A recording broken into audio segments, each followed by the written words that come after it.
오늘 함께 나눌 말씀은 역대하 36장부터인데요. 오늘 봉독할 말씀은 역대상 17장 10절에서 15절 그리고 23절에서 27절 말씀 함께 보겠습니다.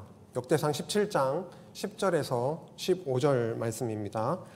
전에 내가 사사에게 명령하여 내 백성 이스라엘을 다스리던 때와 같지 아니하게 하고 또 내 모든 대적으로 내게 복종하게 하리라. 또 내게 이르더니 여호와가 너를 위하여 한 왕조를 세울지라. 내 생명의 연한이 차서 내가 조상들에게로 돌아가면 내가 내 뒤에 내 씨 곧 내 아들 중 하나를 세우고 그 나라를 견고하게 하리니 그는 나를 위하여 집을 건축할 것이요 나는 그의 왕위를 영원히 견고하게 하리라. 나는 그의 아버지가 되고 그는 나의 아들이 되리니 나의 인자를 그에게서 빼앗지 아니하기를 내가 내 전에 있던 자에게서 빼앗음과 같이 하지 아니할 것이며 내가 영원히 그를 내 집과 내 나라에 세우리니 그의 왕위가 영원히 견고하리라 하셨다 하라. 나단이 이 모든 말씀과 이 모든 계시대로 다윗에게 전하니라. 23절에서 27절입니다. 여호와여, 이제 주의 종과 그의 집에 대하여 말씀하신 것을 영원히 견고하게 하시며 말씀하신 대로 행하사 견고하게 하시고 사람에게 영원히 주의 이름을 높여 이르기를 만군의 여호와는 이스라엘의 하나님 곧 이스라엘에게 하나님이시라 하게 하시며 주의 종 다윗의 왕조가 주 앞에서 견고히 서게 하옵소서.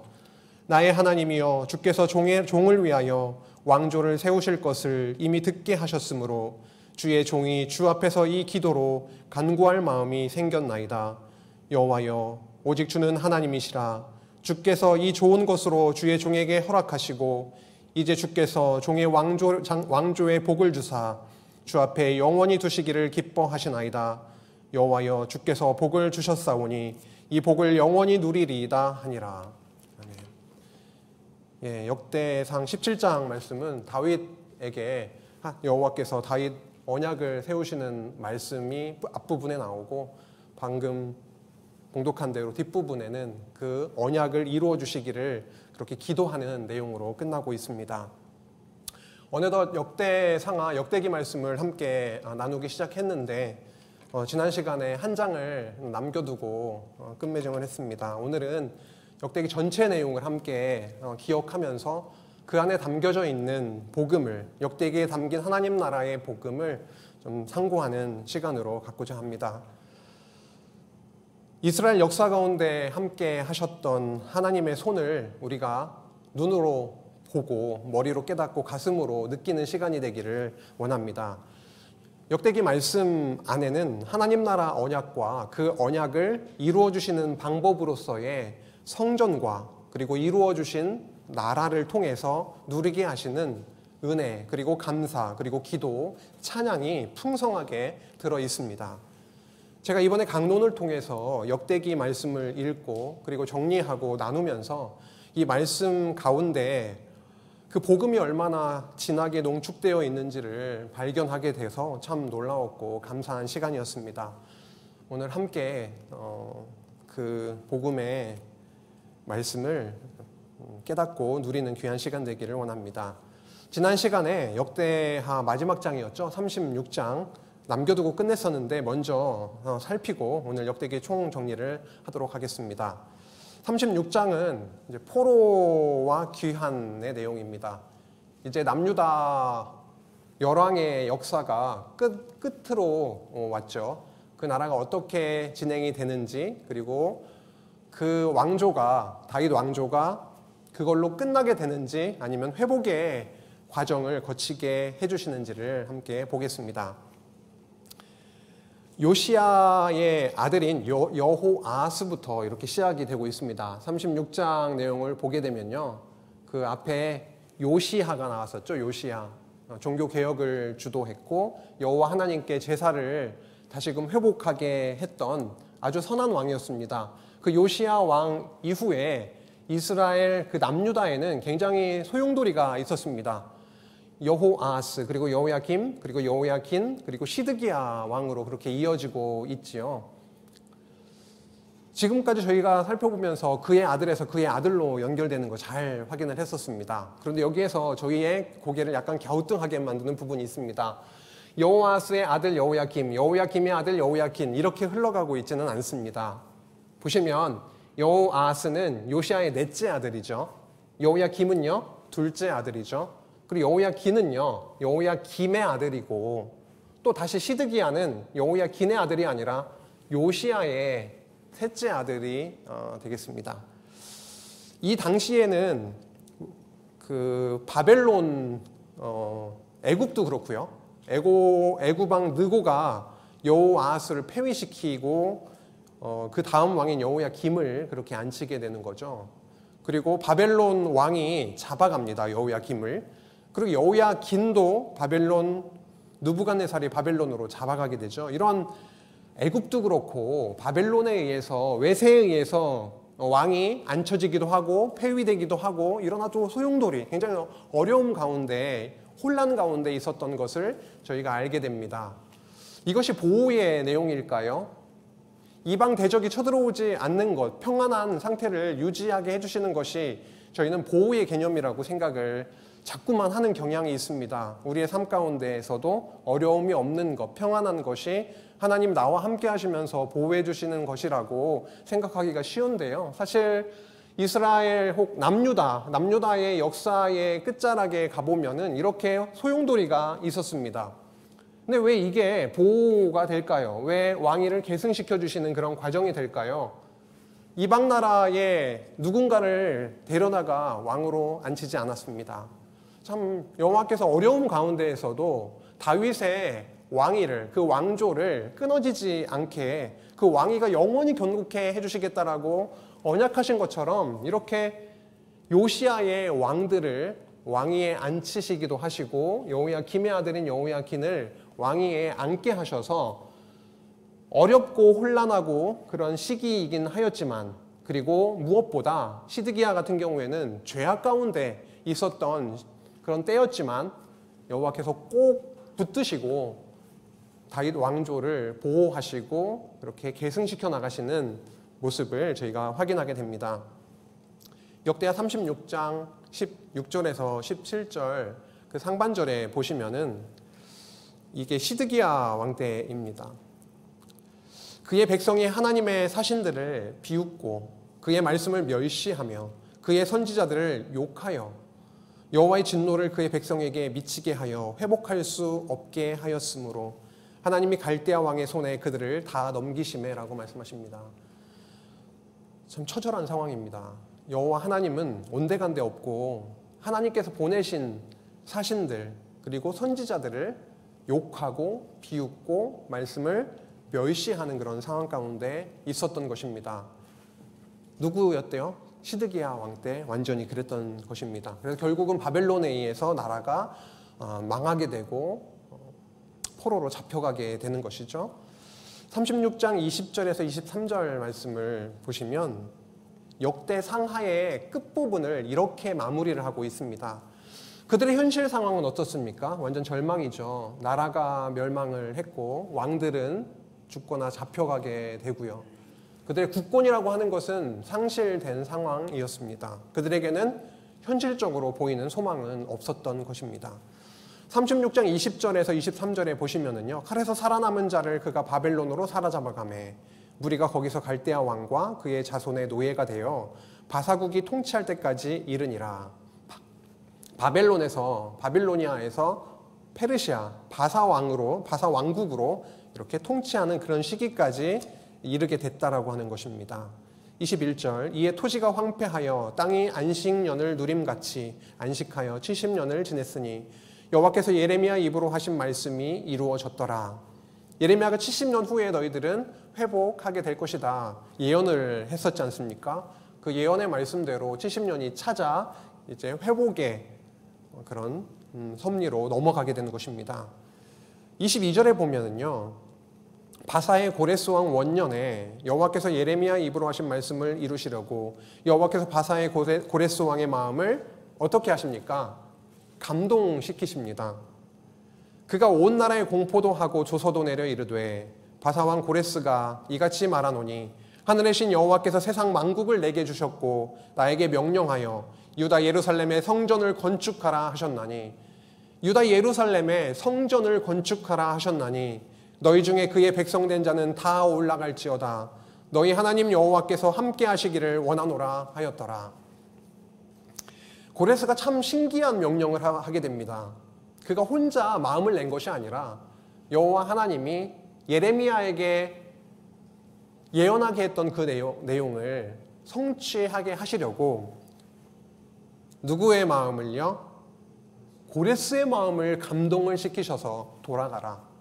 너희들의 하나님 여호와께서 너희들에게 나를 통해 명령하신다. 돌아가서 무엇을 하냐면 성전을 건축하라 라는 명령을 하게 됩니다. 참 놀라운 일입니다. 돌아올 때 성전 기명들, 성전과 관련되어 있는 물품들도 도구들도 다 그대로 이제 가지고 오는 내용도 이렇게 알고 계실 것입니다. 그들에게 절망 가운데 있었지만 그 가운데 소망을 그리고 회복을 일으켜주시는 하나님의 놀라우신 섭리를 보게 됩니다. 던져진 예언은 땅에 떨어지지 아니하고 성취됨을 다시 한번 보게 되면서 하나님의 여호와 되심, 살아계심을, 신실하심을 확인하게 하십니다. 이렇게 끝난 성전을 건축하라 바벨론 바사왕 고레스의 명령으로 성전을 건축하라 라고 끝맺음을 하고 있지 않습니까? 역대하 말씀 다음으로 이어지는 말씀이 무엇입니까? 에스라 말씀이죠. 에스라의 처음 시작이 이 말씀과 굉장히 흡사하게 이어지고 있습니다. 결국 에스라, 그 다음에 누구죠? 느헤미야, 에스더, 이 말씀으로, 회복의 말씀으로 연결이 됩니다. 참 놀랍죠. 연결성도 너무도 잘 채워져 있고 이렇게 이제 이것으로 끝나는 것이 아니라 실제로 돌아가서 성전을 짓는 내용도 나오고 다시 회복해 주시는 그런 내용들도 쭉 이어지게 되는 것입니다. 이렇게 역대 상하 말씀을 오늘로 36장을 끝으로 전체적으로 이렇게 살펴보게 해주신 그런 기회를 저희들에게 주셨는데요. 이제 좀 총정리 시간을 좀 갖고자 합니다. 전체적인 조망을 한번 해보고 싶은데요. 역대 상하가 어디에 위치해 있는지 성경 전체를 한번 머릿속에 그려보면 좋겠습니다. 그가 많이 봤던 그런 구조입니다. 전체 얼개라고 할 수가 있겠지요. 창세기로부터 그리고 말라기까지가 구약인데 역사 섭리를 통해서 그리고 찬양을 통해서 선지자들의 예언을 통해서 메시아 그리스도를 보내주셔서 언약하신 하나님의 나라를 이루어 주시겠다라고 하는 그 언약을 섭리와 찬양과 예언을 통해서 그렇게 해주시는데요. 저희는 지금 역사 섭리를 통해서 언약해 주시는 내용을 계속 살펴왔습니다. 그 내용의 끝자락에 와 있죠. 하나님 나라를 언약을 해주시고 나서요. 그 나라의 요소인 자손도 번창시켜 주시고 땅도 정복하게 해주시고 왕을 세워서 나라를 이루게 해주십니다. 저희는 다윗이 왕위에 오르면서 다윗 왕국을 세워주셨죠. 근데 다윗 왕국에서 그 다윗 왕조에서 이탈된 북이스라엘 같은 경우에는 어떻게 됐습니까? 완전히 멸망을 하게 됩니다. 이탈 왕조 북이스라엘은 멸망당하지만 그들의 죄악으로 모세 율법 언약에 의해서 공의로 심판을 받아 멸망하지만 남유다는요, 다윗 왕조는 똑같이 범죄했음에도 불구하고 하나님이 공의의 잣대만 되시는 것이 아니라 언약의 기초에서 사랑으로, 물론 때리시지만 사랑으로 보호하시고 계승시켜 주시는 그런 놀라운 은혜의 역사가 바로 역대 상하를 통해서 저희가 확인하게 된 것이죠. 그리고 뒤에 회복의 역사로 더 이어지게 될 것입니다. 다윗 왕조를 어떻게 세우신 그 왕조를 어떻게 보호해 오셨는지를 저희가 여러 시간을 통해서 확인한 것입니다. 하나님의 언약 섭리 가운데 어떤 내용이 나옵니까? 중요한 아담이 나오고 있었죠. 아담 언약. 창세기 1장부터 3장까지 하나님의 나라의 언약, 하나님 나라에 관한 언약을 세우시고 아담에게요. 그 다음에 노아도 등장이 됐었고요. 그리고 아브라함이 등장이 됐습니다.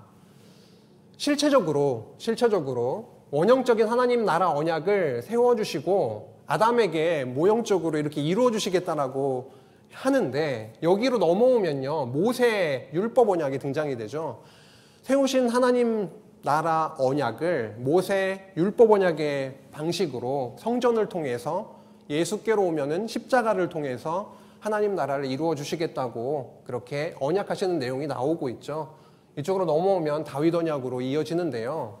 저희가 언약 섭리부터 자손, 땅, 통치, 언약, 성취 섭리에 대해서 그간 많이 살펴왔습니다. 다음으로 넘겨주시면은요, 너무 중요하죠. 창세기 1장부터 3장까지 하나님 나라에 대한 복음이 알알이 차 있죠. 그 안에 하나님 나라를 언약해 주셨죠. 그 나라를 언약해 주셨고, 그리고 그 나라의 요소인 자손, 땅, 통치를 이루어 주시는 이 기본적인, 아주 성경에서, 구약 성경에서 흘러가고 있는 이 내용이 너무 중요합니다.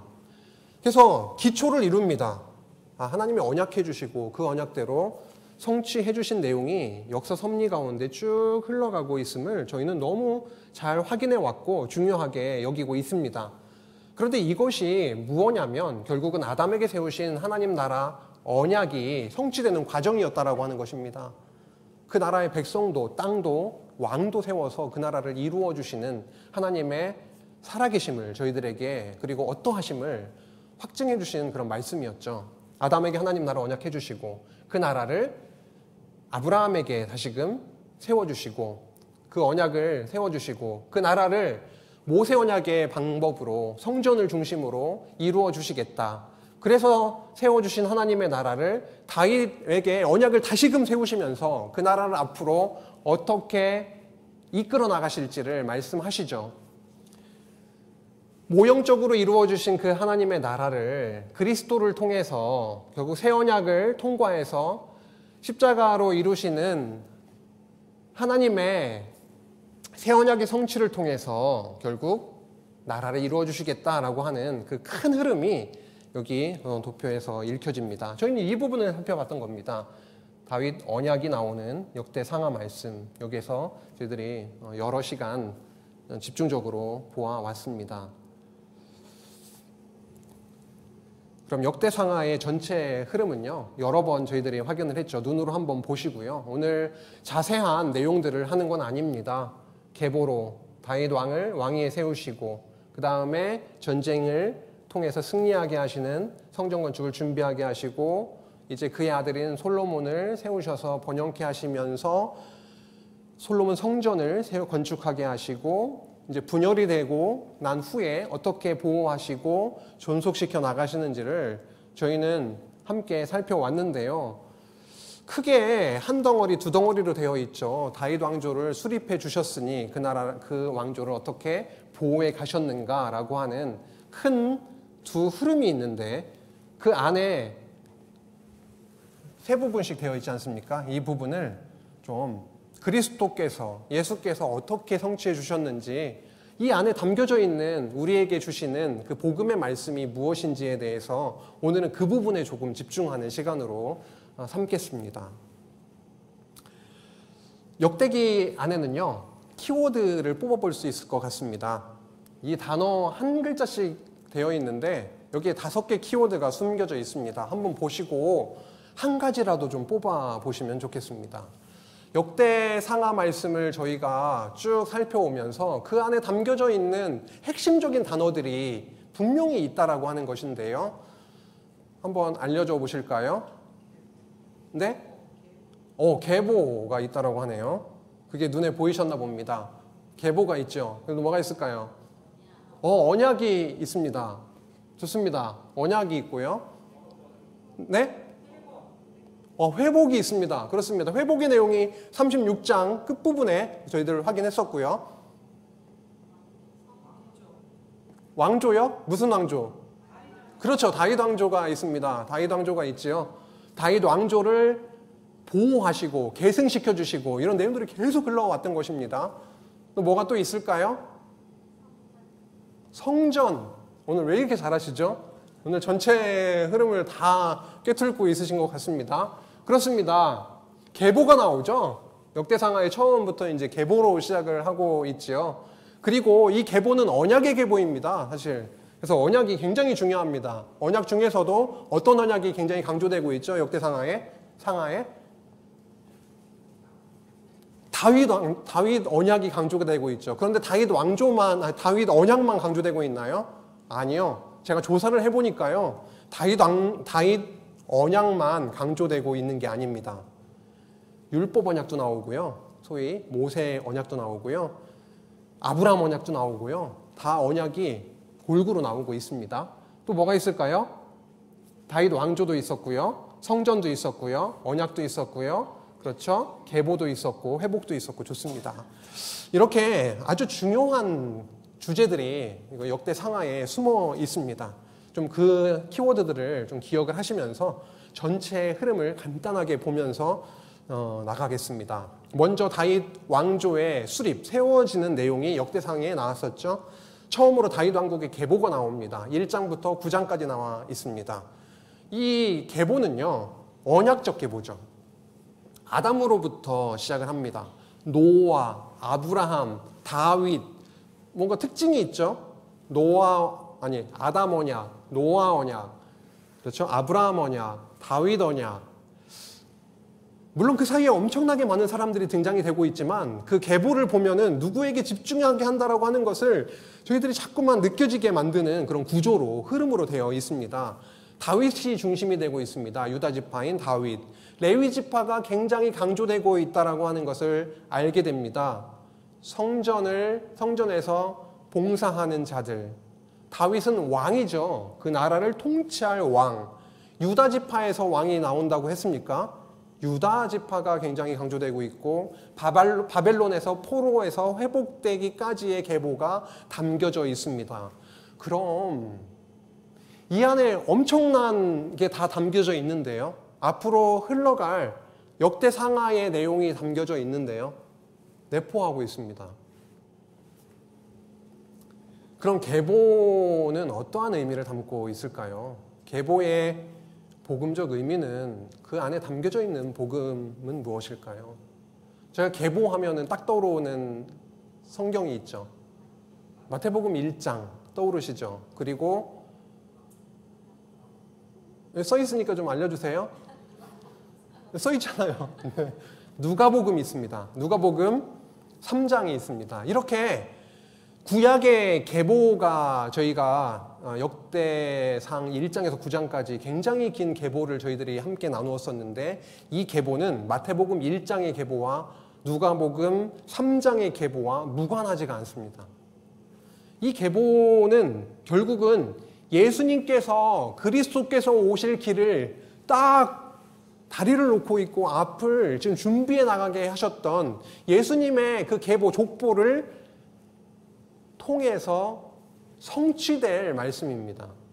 그래서 역대상 1장에서 9장은 굉장히 지루하고 졸리울 때 잠자기 위해서 읽는 말씀이 아니라 좀 정신이 좀 또릿또릿할 때 그리스도를 생각하고 바라보면서 저희가 읽을 수 있는 의미 있는 말씀이라고 하는 것입니다. 이 계보는요, 언약하신 하나님 나라를 성취하실 그리스도, 예수의 오실 길을 예비하신 하나님의 열심 그리고 사랑의 증거입니다. 하나님은 얼마나 사랑에 뜨거우시던지요. 하나님의 아들 예수를 이 땅에 보내시는 그 일이 하나님에게 있어서는 너무 소중한 일이거든요. 끓어오르는 하나님의 열심과 사랑으로 내 아들을 보내야만 하기 때문에 보내려면 그 계보가 끊어지면 안 됩니다. 줄기차게 흘러나가야 되는 것이죠. 그래서 하나님의 사랑, 그 열심이 담겨져 있고 사랑의 증거가 바로 계보이고요. 태초부터 시작된 하나님의 나라, 그 영원전에 품고 계셨던 영원 안에서 하나님께서 작정하시고 뜻하신 바 있었던 그 나라를 태초 하늘과 땅을 지으시는 그 시간부로 언약을 준비하시고 언약하신 건 하나님의 나라이고 그 하나님의 나라 성취의 모든 과정들이, 역사 안에 풀어져 있었던 모든 과정들이 굉장히 압축되어 있는 압축 파일입니다. 그래서 마태복음 1장을 읽거나 할 때 예전에는 저도 그런 감각이 별로 없더라고요. 왜 이렇게 사람 이름이 많은 거야? 무슨 의미야 도대체? 이름도 안 외워졌는데 머릿속에 들어와 있지도 않은데. 그래서 제가 최근에 한 그 일이 있습니다. 제가 여기 머무는 그곳의 칠판을 보면은 남유다 왕들의 이름이 쭉 적혀져 있습니다. 처음엔 왜 그렇게 안 외워지던지요. 근데 완전 돌머리라도 수십 번 보니까 외워지더라고요. 외우고 마태복음 1장을 읽으니까 달리 보이는 겁니다. 역사가 이렇게 생각이 연결이 되는 느낌이 드는 거예요. 그래서 계보는 의미 없는, 그냥 쭉쭉쭉쭉 의미 없이 확 넘겨버리는 말씀이 아니구나. 그리스도를 보내시겠다라고 하는 너무도 확실한 하나님의 그 사랑의 압축 파일이구나라고 하는 것을 너무도 느꼈습니다. 그리스도의 계보와 연결되는, 그리스도의 오심과 연결되는 그 계보의 의미가 그렇게 있는 거구나라고 하는 것을 깨닫게 되었습니다. 두 번째로 넘어갈까요? 다윗 왕의 즉위입니다. 역대상 10장에서 17장까지의 내용이죠. 사울이 망하죠. 다윗이 왕으로 세워지게 됩니다. 이 과정도 참 놀라운 일이죠. 막강했던 사울은 완전 꺼져버리고 한 장밖에 소개가 되지 않습니다. 열왕기나 이쯤 가면 사울에 대해서, 사무엘이나 이런 데 가면 사울이 엄청나게 많은 분량을 차지하고 있죠. 근데 여기에서는 사울의 이야기는 딱 한 장입니다. 누구와 소중합니까?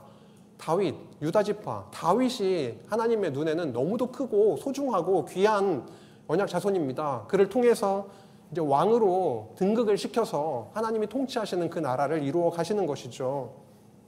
시련 가운데 많은 용사들을 불러주셔서 함께 하셨던 그 은혜의 하나님을, 신실하신 하나님을 저희들은 보게 됩니다. 무엇을 중심으로 통치가 되죠? 이 나라는? 성전을 중심으로. 성전 안에 무엇을 두십니까?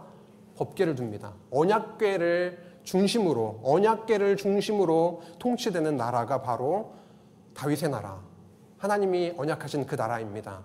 인간 왕이 서 있다라고 해서 인간의 뜻대로 통치하는 나라가 아니라 하나님이 중심에 있으셔서 하나님이 통치하는 나라, 하나님의 율법의 말씀을 그 안에 두시고 율법으로 통치하는 나라, 다스림을 받는 나라가 바로 다윗 왕국, 하나님의 나라인 것입니다. 이 부분에서 굉장히 중요한 말씀은요, 열왕기상 17장의 말씀입니다. 여기에 그 중요한 다윗 언약이 나오고 있습니다. 오늘 함께 시작하면서 읽었던 말씀입니다. 17장의 말씀이죠. 다윗 언약을 세우시고, 언약이 얼마나 소중한지요. 다윗에게 너무 감사하고 그 언약을 이루어 주시기를 간절히 기도하는 내용이 나오고 있었습니다. 그 말씀을 읽을 때에 저희가 눈에 확 들어왔던 단어가 있으셨나요? 그 기도하는 부분에서 왜 다윗 역대상하를 굳이 다윗 왕조라는 단어를 자꾸만 써가면서 이렇게 주제화시키고 그랬을까? 그런 생각 해보신 적 있으실 것입니다. 그런데 다윗 왕조라는 한 왕조를, 내가 왕조를 세워줄게, 다윗 왕조를 언약하셨으니 이루어 주옵소서, 세워 주시옵소서, 다윗 왕조라고 하는 그 단어가 명시적으로 나옵니다. 그래서 다윗 왕조를 세워주시고 이루어 주실 그 하나님의 언약이 나오고요. 그 언약대로 앞으로 이루어 주십시오라고 기도했는데 실제로 앞으로 이루어 주시는 거죠. 그게 역대상하 뒤에 내용이 되겠습니다. 다윗 언약의 핵심 내용이 무엇입니까? 이미 나라를 세워주셨는데요. 다윗 이후에 하나님 여호와께서 그러십니다. 네 뒤에 너의 씨를 통해서, 너의 아들을 통해서 나의 집을 지을 거다. 내 집을 짓게 할 거다. 성전을 짓게 해서 결국은 내 나라를 세우겠다. 하나님이 통치하시는 그 나라를 세울 것이다. 그리고 그의 왕위를 영원히 견고케 해주겠다. 누가 오시기까지? 진짜 왕, 하나님의 나라를 통치하실 예수 그리스도께서 이 땅에 오시기까지 그 왕위를 영원히 견고해 주겠다라고 하는 것입니다. 그래서 다윗 담겨져 있는 하늘의 복음은 무엇일까요? 하나님 나라에 관련된 복음. 결국은 다윗 언약이 예수 그리스도를 통해서 성취가 됩니다. 마태복음 1장 1절부터 확실하게 나오고 있지 않습니까? 다윗의 자손이다라고 하는 것이죠. 마태복음 21장 9절에 보면은 이렇게 나오고 있습니다. 이게 예수님이 예루살렘으로 이렇게 입성하실 때 있지 않습니까? 그때 백마를 타고 들어가신 게 아니라 무엇을 타고 들어가셨죠?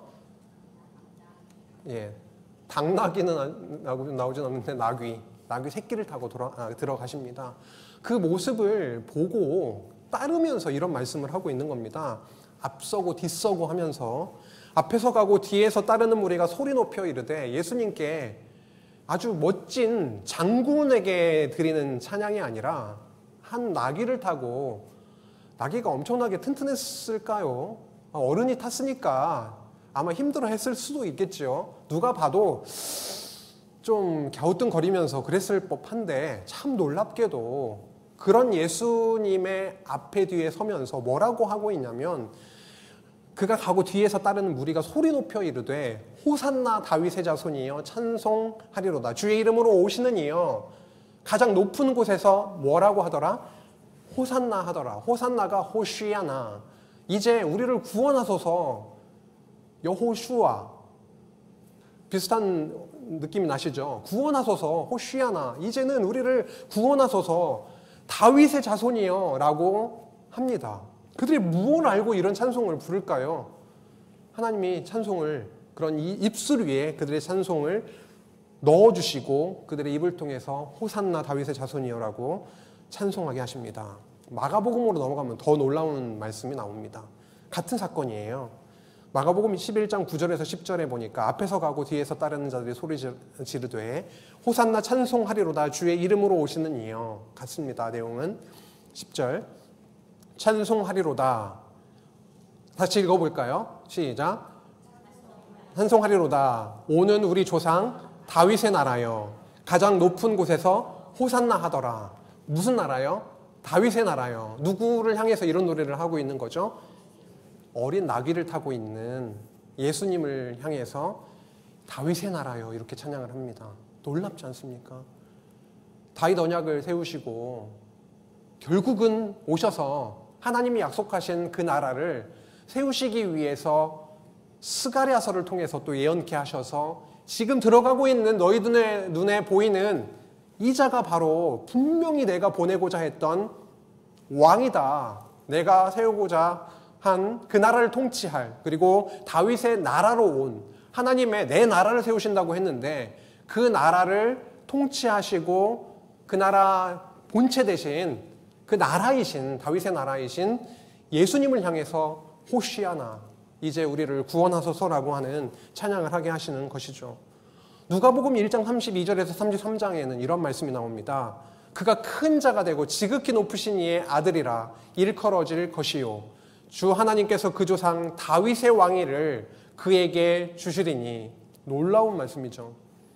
그의 왕위를 영원히 견고케 하리라 라고 말씀하셨잖아요. 그대로 오신 예수님에게, 그 예수님에게 뭐라고 하는 거죠? 다윗의 왕위를 그에게 주시리니 영원히 야곱의 집을 왕으로 다스릴 것이며 그 나라가 무궁하리라라고 합니다.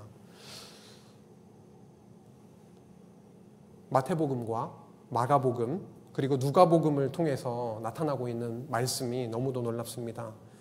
두 번째, 다윗 왕을 세우시는 그런 맥락 속에서 결국 이 말씀대로 하나님은 때가 되어서 다윗의 왕위를 이을, 그리고 다윗의 나라를 통치할 그 나라이신 하나님의 아들 예수님을 이 땅에 보내주셨다라고 하는 것을 마태복음, 마가복음, 누가복음을 통해서 확증해 주시고 있습니다.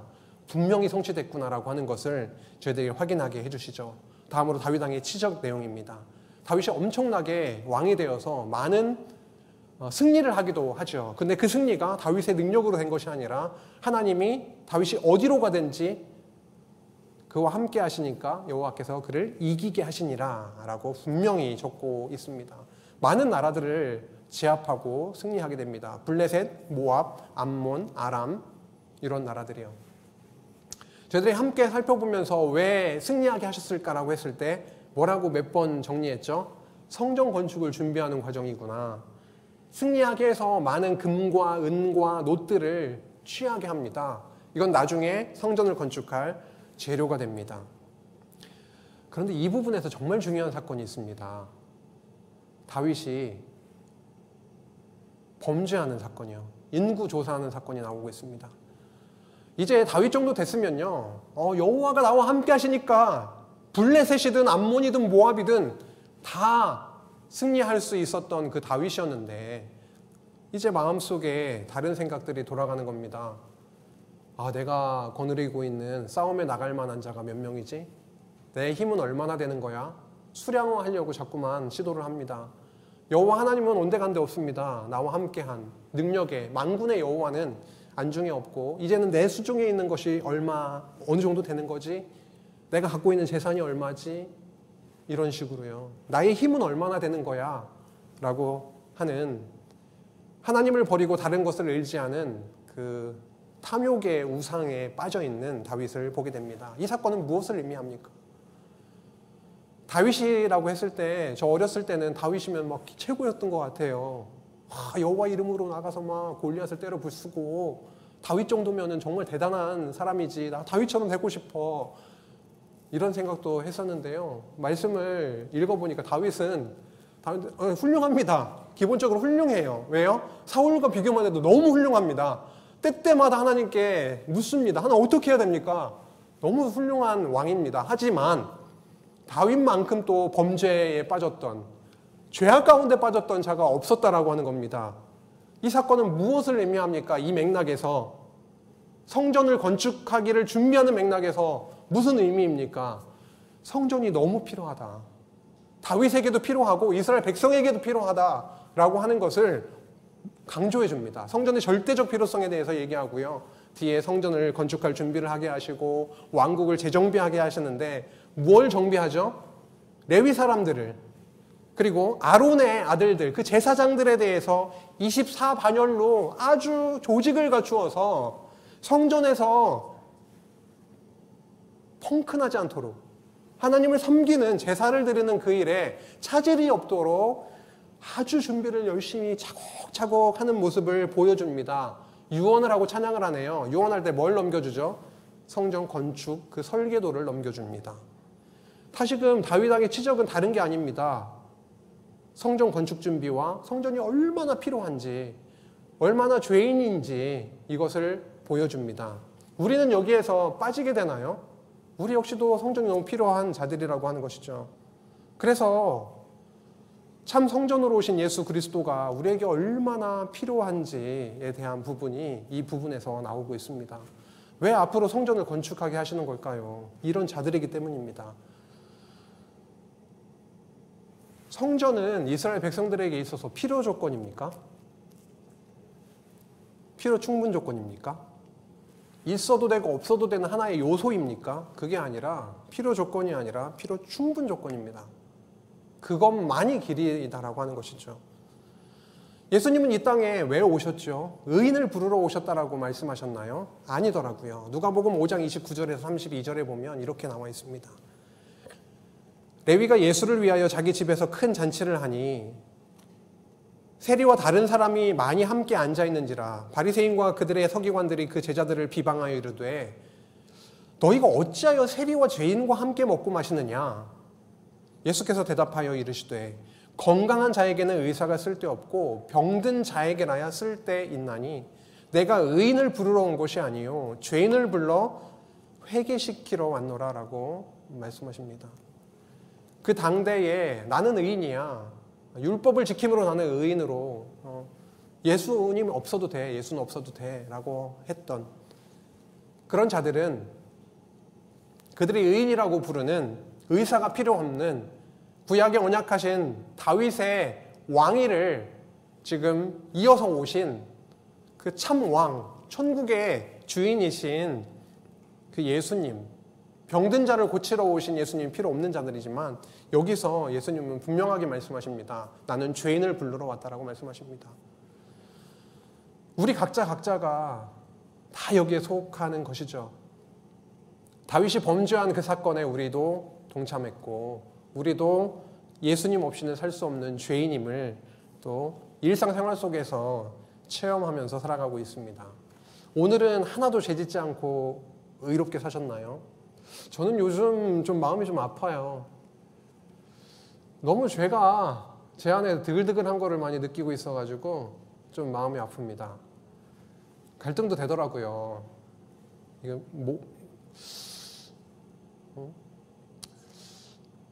어쨌든 그렇습니다. 정말 죄가 많구나. 그래서 필요하구나.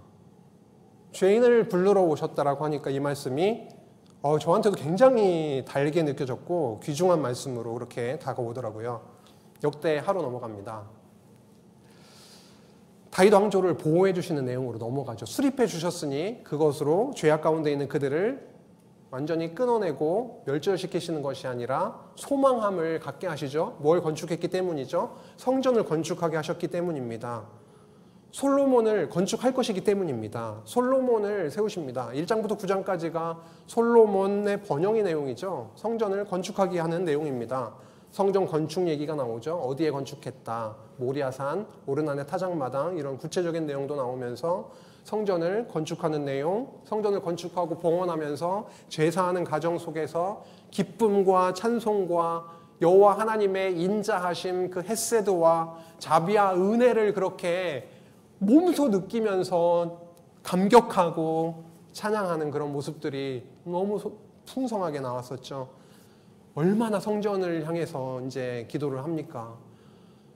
하나님, 여호와 하나님, 앞으로 우리가 살아가면서 많은 죄를 지을 것입니다. 그 죄 때문에 우리에게 이런저런 많은 일들이 있을 것입니다. 그때 성전을 향해서 기도하게 되면 제발 우리를 용서해 주세요 라고 기도를 합니다. 그 기도에 대해서 불로 응답을 해주심을 저희들 확인했었습니다. 예수님은 참 성전으로 이 땅에 오셨습니다. 우리에게 너무 필요한 예수님, 성전이신 예수님이 이 땅에 오셨죠.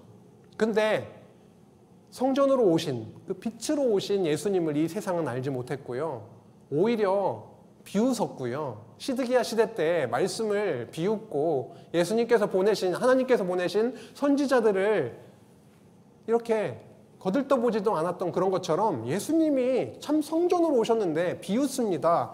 요한복음 2장 18절에서 21절을 보면 그 앞에 성전을 정화하는 내용이 나옵니다. 성전에 가봤더니 비둘기도 팔고 뭣도 팔고 돈을 바꾸고 환전칸도 있고 정신이 없는 그런 내용들이 나오고 나서 이런 말씀이 이어지는데요. 2장 18절에서 21절에 보니까 이에 유대인들이 대답하여 예수께 말하기를 내가 이런 일, 지금 아까 말씀드렸던 그런 일을 행하니 무슨 표적으로 우리에게 보이겠느냐? 너는 무슨 표적으로 우리에게 보이겠느냐? 굉장한 말씀을 거기에서 하셨잖아요. 그죠? 내 아버지의 집을 장사하는 집으로 만들지 말라. 과연 내 아버지의 집, 그 성전을 내 아버지의 집으로 부르고 있는 예수님을 향해서 너 무슨 표적으로 우리에게 그럼 보이겠느냐? 예수께서 대답하여 이르시되 너희가 이 성전을 헐라. 이 성전은 어떤 성전이죠? 헤롯 성전입니다. 내가 사흘 동안에 일으키리라. 엄청난 말씀을 하십니다. 유대인들이 이르되 이 성전은 우리가 알고 있는데 적어도 이 성전은, 이 헤롯 성전은 46년 동안 지역권을 내가 3일 동안에 일으키겠느냐? 이거는 굉장히 좀 어이가 없다 이런 느낌이었을 거 아닙니까? 그러나 예수는 성전된 자기 육체를 가리켜 말씀하신 것이다. 내가 바로 성전으로 왔다. 너희들이 지은 그 모든 죄를 단번에 용서하고 해결하기 위해서 이 땅에 온 참 성전이다라고 하는 것을 일부러 알려주시기 위해서 이렇게 말씀하신 거죠. 성전의 역사 흐름을 아주 잠시 살펴보도록 하겠습니다. 성전은 뭘로 시작했죠? 광야 성막으로 시작했습니다. 그 다음 아까 오르난의 타작마당 나왔던 거기, 그 솔로몬 성전, 예루살렘에 세워질 솔로몬 성전을, 그게 1차 성전이죠. 그 다음 바벨론 70년 갔다 와서 세울 수룹바벨 성전, 2차 성전입니다. 그 다음 그것도 이제 그 다음에 그것도 무너지고 나서요. 그 다음에 헤롯 성전 3차 성전이 세워지죠. 그 다음에 그것이 무너지죠. 그렇죠? AD 70년 완전히 무너집니다. 돌 위에 돌 하나 남지 않고 무너지고, 그 다음에 참 성전이신 예수 그리스도가 이제, 물론 이제 그건 나중 일이긴 하지만요. 헤롯 성전을 앞에 두시고 진짜 성전이 등장을 하신 거죠. 예수 그리스도께 참 성전으로 오시고, 그 다음에 부활승천하신 이후에 성령을 우리에게 보내주셔서 우리를 성전 삼아 주십니다.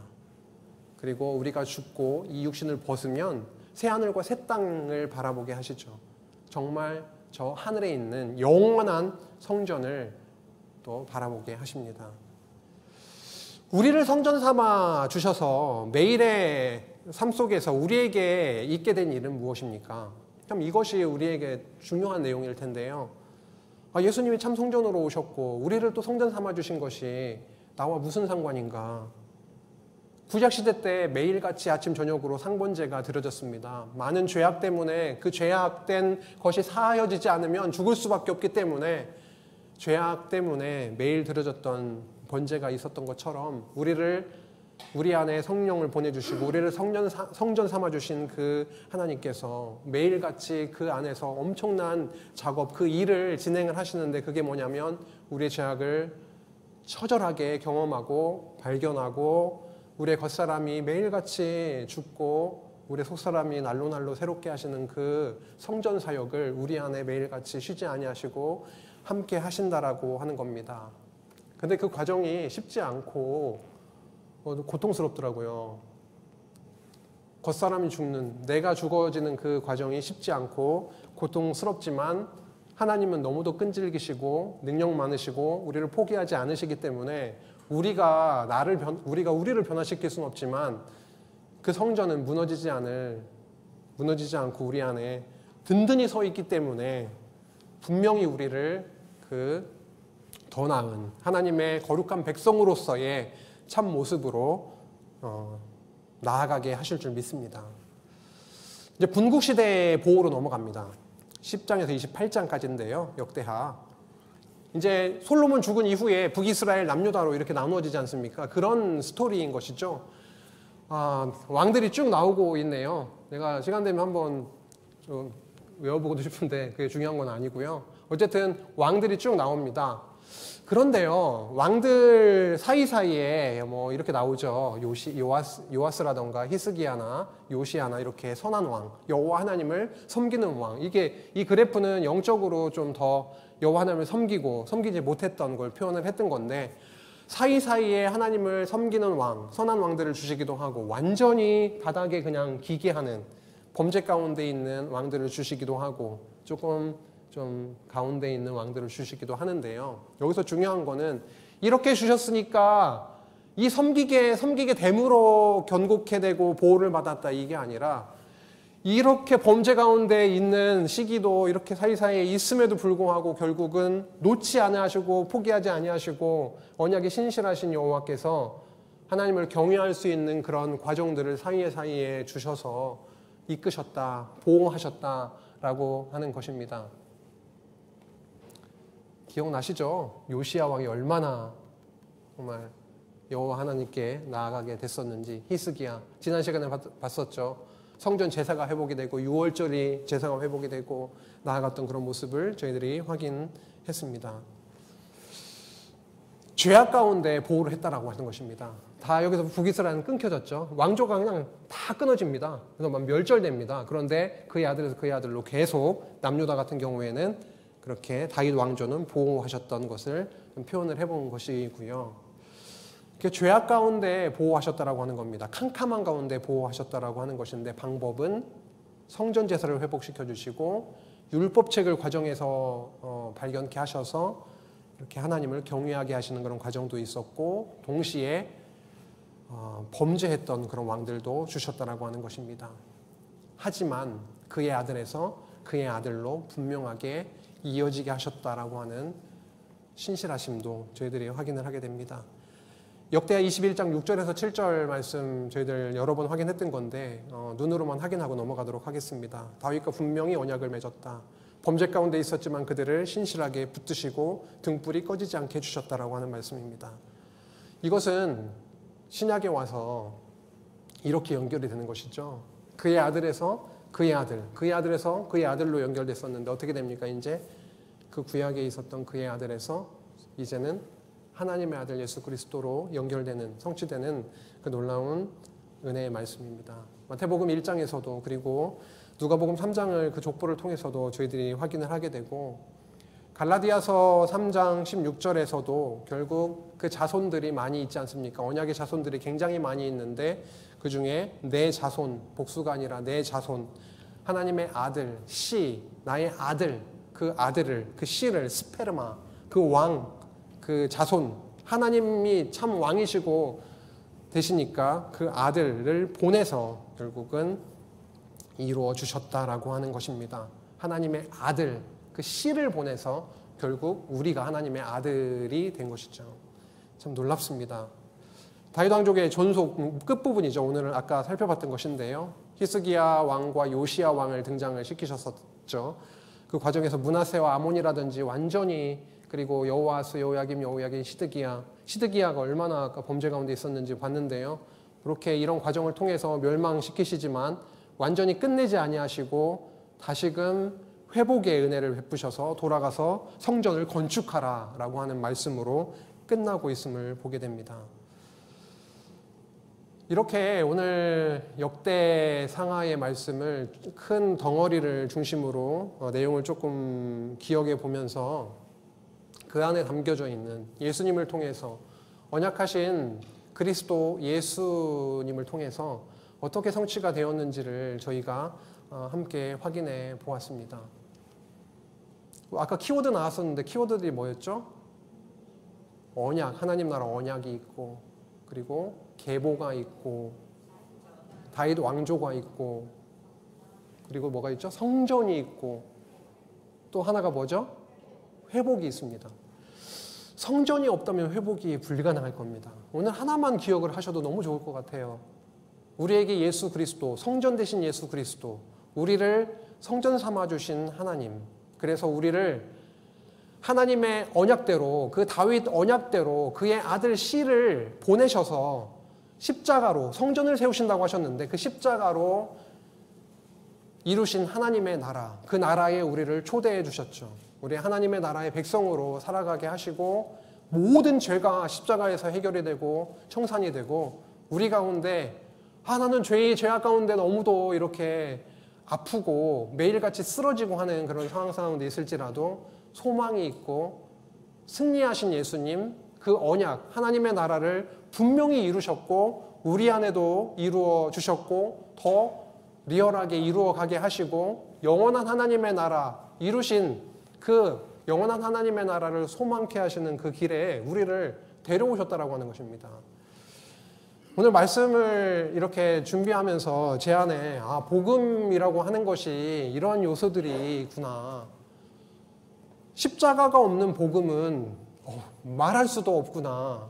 성전이 없는 구약 안에서의 구약적 복음 설명할 수가 없구나 라고 하는 것 너무도 깊이 새기게 해주셨습니다. 성전 되신 그리스도와 사랑에 빠지시기를 바라고요. 성령께서 꼭 그렇게 해주셔서 죄악 가운데에서도 기쁨과 소망이 잃지 않고 저희들 승리하며 찬양이 넘치는 하루하루의 삶이 되기를 간절히 바랍니다. 기도하시겠습니다. 하나님 감사합니다.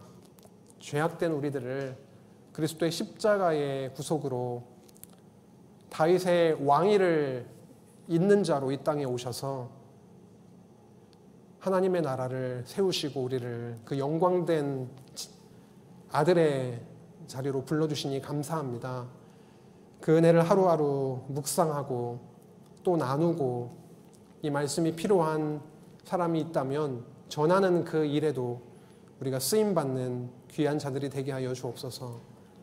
이 시간 가족을 잃거나 아니면 아픔 가운데 있거나 여러 어려움 가운데인 지체들이 있습니다. 그들을 기억하시고 이 역대 상하에 담겨져 있는 하나님 나라 복음이 우리 마음 가운데 더 풍성하게 열매 맺게 하여 주옵소서. 예수님의 이름으로 기도했습니다. 아멘.